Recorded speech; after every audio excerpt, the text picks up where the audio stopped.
Hello friends, আসসালামু আলাইকুম। কেমন আছেন আপনারা সবাই? তো আমি আলহামদুলিল্লাহ ভালো আছি। আমি আজকে আবার আরেকটি নতুন ব্লগ নিয়ে এসেছি। বন্ধুরা, আমাদের আসলে প্রতিদিনই রান্না করতে হয়।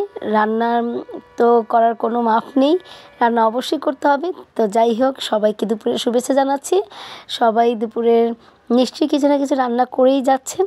তো আমিও রান্নার ফাঁকে ফাঁকে কিন্তু আমি ব্লগ করে ফেলি, আপনাদেরকে আসলে একটু হলেও মানে উপকার করার চেষ্টা করি। যারা যারা আসলে জানেন না, নতুন গৃহিণীরা আছেন, অনেকে জানেন না যে কিভাবে রান্না করতে হয়, কি দিয়ে কি রান্না করতে হয়, সেটাই আমি আজকে আপনাদের মাঝে শেয়ার করব।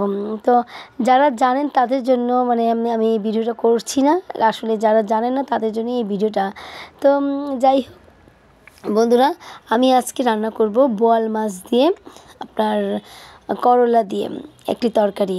তো দেখা যায় যে আমরা সাধারণত মানে বেশিরভাগ সময়ই মাছ, মাংস, ভাজি, ভর্তা এগুলো খেয়ে থাকি, কিন্তু এই সব জাতীয় রান্না কিন্তু আমরা আসলে অনেকে জানিও না আর খাইও না। তো এই বিভিন্ন ধরনের রান্না করা যায়। আসলে প্রতিদিন কিন্তু একই রকম খাবার খেতে ভালো লাগে না, যে বড় মাছ, ছোট মাছ, মাংস। তো এইসব মানে রান্না মানে খাওয়ার থেকে একটু বের হয়ে আসেন। তো এইসব মাছের মাথাগুলো দেখা যায় যে এইভাবেই পড়ে থাকে, দেখা যায় মাছের মাথাগুলো খাওয়া হয় না।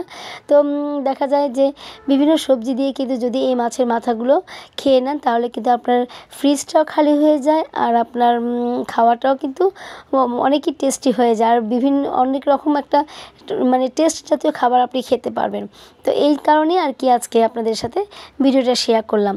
তো আমি তো দেখিয়ে দিয়েছি যে বন্ধুরা কীভাবে মশলাটা কষাতে হয়, আর বোয়াল মাছের মাথাটা কিন্তু আমি খুব সুন্দর করে আগে থেকে একটু কষিয়ে নিব। কারণ দেখা যায় যে যে কোনো জিনিস কষালে কিন্তু সেই রান্নাটা খুবই অন্যরকম টেস্ট হয়ে যায়। তো এই কারণে অবশ্যই চেষ্টা করবেন আপনারা মানে প্রতিটা জিনিস একটু কষিয়ে কষিয়ে রান্না করার জন্য। আর যদি ঝোল দিতে চান তাহলে সবার শেষে একটু পানি দিয়ে ঝোল দিয়ে দিবেন, কিন্তু প্রথমে কষাতে হবে। তো দেখুন, আমার বোয়াল মাছের মাথাটাও কিন্তু আমি কষিয়ে ফেলেছি, আর এখন করলা দিচ্ছি। তো বন্ধুরা, মানে করলাটা কিন্তু আমি আমার গাছের করলা। তো আর এটা কিন্তু অন্যরকম একটা মানে আনন্দ লাগে যে নিজের গাছের সবজি যখন রান্না করি, তখন কিন্তু একটু মনটা একটু অন্যরকম হয়ে যায়। তো আপনারা কিন্তু চেষ্টা করবেন যে যদি আপনাদের অল্প একটু জায়গা থাকে, সেই অল্প একটু জায়গার মধ্যে কিছু শাকসবজি লাগান, এবং সেখান থেকে যদি আপনি ফল পান, তাহলে দেখবেন আপনার মনটা অন্যরকম হয়ে যাবে।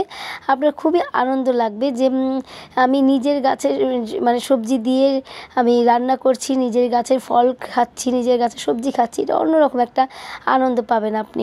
তো যাই হোক, চেষ্টা করবেন, চেষ্টা করলে কিন্তু কী না হয়, তাই না? তো আমাদের জীবনে কিন্তু চেষ্টা করলে সব কিছু আমরা অর্জন করতে পারবো।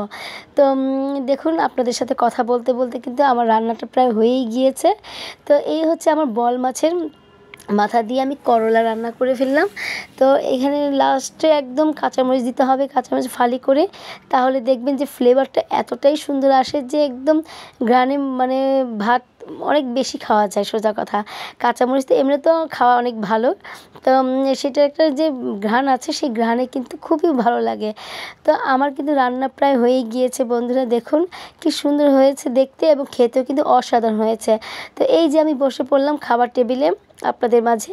কিন্তু যাই হোক, আপনারা কিন্তু অবশ্যই ট্রাই করবেন এরকম করে রান্না করার জন্য।